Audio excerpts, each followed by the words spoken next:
Hi, this is Dizzy Dolly or Classy Aspie, and I want to talk a little bit about some of the obstacles I've had in keeping this YouTube channel going and in advocacy in general. If you don't know who I am obviously the owner of this channel, and I run the Classy Aspie Facebook page and group. I'm also an author. So, I was diagnosed in 2012 when Asperger's was still in the DSM, and I've since been diagnosed with Autism 1, which is the placeholder basically for Asperger's in the DSM. My journey to getting diagnosed is well documented on YouTube and on ownshrink.com, wherever that video is of me reading my diagnosis. And I will preface everything I say in this video with actual diagnosis as an adult is a privilege. Self-diagnosis can be very legit, and I never would have gotten actually diagnosed if I hadn't self-diagnosed. So, with that being said, in the autistic community, much like in the trans community where some trans people really do believe there's only two genders, not 500. Some trans people believe that, the way the current climate is surrounding the topic, that their actual experiences are being delegitimatized. I'm not trans, so I'm not speaking on trans issues. But let's transfer that over to the autistic community. We, and rightfully so, say, stop saying everyone's a little bit autistic. If everyone was a little bit autistic, which is used to belittle and kind of demean our experiences, then Autism Speaks would be trying to get that prenatal test to abort everybody, right? But they're not, because not everybody's a little bit autistic. So that being said, we have no standard anymore for what autistic is, or who we allow to speak for us. And a lot of the times, as someone who has had to fight with "you're not autistic" messages all over YouTube and Facebook and everywhere else, because I appear neurotypical, at least until you live with me, and we just have no standard. We're not allowed to say, hey, I love neurodiversity and all, so I think what you actually have going on with you might be a personality disorder. We're not allowed to say that. We're not allowed to say, upon observing you in person,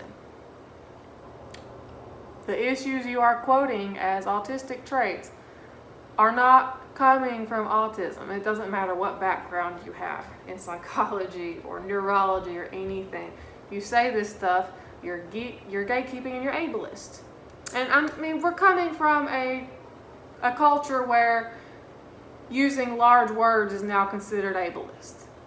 And I hate to tell y'all this, if the best insult you have for me is that I use too many smart words, I already won a competition I didn't even join. The little professor attitude and the jargon being in speech and atypical way of talking is actually literally a symptom of what I'm diagnosed with, which was Asperger's and is now Autism 1. So who's the ableist?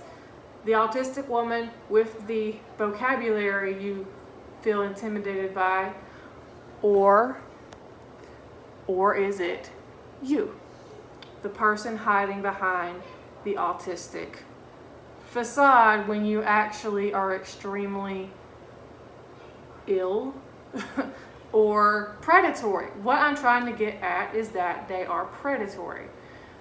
There are people who have tried to say they will take one for the team and they've got this on a situation online involving autistics and certain therapies for us when the person hasn't been diagnosed and is not autistic and hasn't had ABA. I'm not going to speak on what ABA is like. but I'll say I'm against it largely, but that if you've been through it and benefited, I'd like to know how. But instead, we get people who want to attack, or want to be heard, or want to talk over. Some people just want to talk a lot.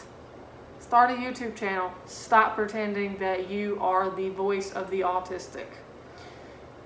Even me having the big channel, or at least an old channel, and the advocacy page and the diagnosis, I don't speak for everybody.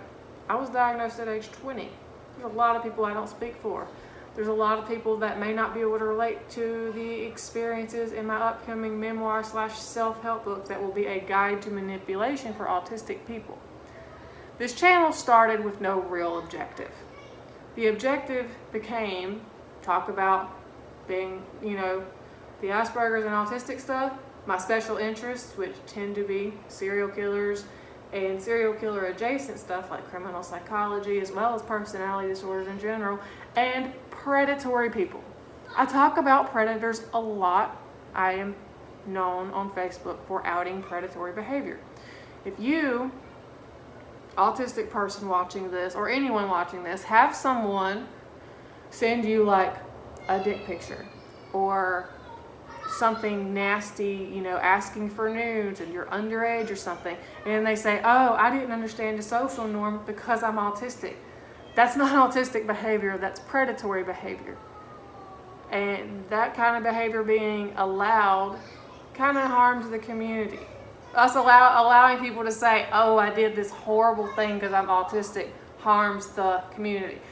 People prefacing meeting others with, I'm not going to be able to control myself and I'm going to scream and cry the whole time because I can't regulate my own voice because I'm autistic. That's not autistic behavior. That's just you saying my way or the highway get used to being screamed over. And this is all coming from personal experience and even in-person observation of other individuals. So don't be afraid to say, I don't, what's wrong? What's so wrong with being histrionic that we can't say you might be histrionic? I thought you were all for neurodiversity, right? And I am. But we cannot twist terms and words to mean whatever we want, to get away with whatever we want. And autistic people usually don't. People who want to be autistic or want to claim the label do. Know the difference. We're allowed to have standards, and we're all allowed to have different opinions on things. No single one of us is the spokesperson for all autistics. That being said, I am interested in any thoughts, opinions, epiphanies, ideas for videos, etc. in the comments. Like and subscribe if you want to, if you haven't already. And everyone have a fantastic and hopefully predator-free rest of the week.